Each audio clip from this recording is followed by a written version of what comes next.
Maharashtra GBS news चॅनलला like व subscribe करा. बघूया सविस्तर बातम्या. दिनांक 18 मे 2025 रविवार. मानवी आरोग्यास घातक असलेला गांजा विक्री करणाऱ्या महिलेकडून 04 किलो 579 ग्रॅम गांजा जप्त. स्थानिक गुन्हे शाखेची कारवाई. जालना जिल्ह्यात अवैध गांजा विक्री करणाऱ्यावर कारवाई करण्याचे माननीय पोलीस अधीक्षक साहेबांनी स्थानिक गुन्हे शाखेचे पोलीस निरीक्षक श्री पंकज जाधव यांना सूचना दिल्या होत्या. त्यानुषंगाने पोलीस निरीक्षक स्थानिक गुन्हे शाखा जालना यांनी पथकातील अधिकारी व अंमलदार यांना अवैध गांजा विक्री करणारे व्यक्तीची माहिती काढून त्यांचेवर कारवाई करण्याच्या सूचना देऊन मार्गदर्शन केले होते.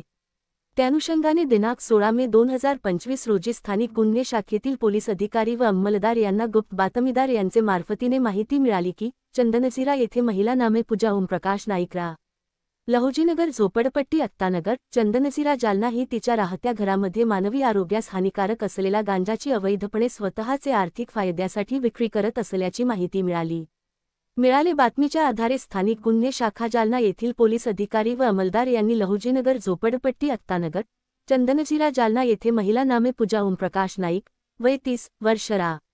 लहोजीनगर झोपडपट्टी अत्तानगर चंदनझिरा जालना हिच्या घरी छापा मारून तिच्या ताब्यातून एकूण 4 किलो 579 ग्रॅम वजनाचा गांजा रु. 91,580 किंमतीचा माल जप्त केला असून सदर महिलेविरुद्ध चंदनझिरा पोलीस ठाणे जालना येथे NDPS कायद्याप्रमाणे गुन्हा दाखल करण्यात आलेला आहे.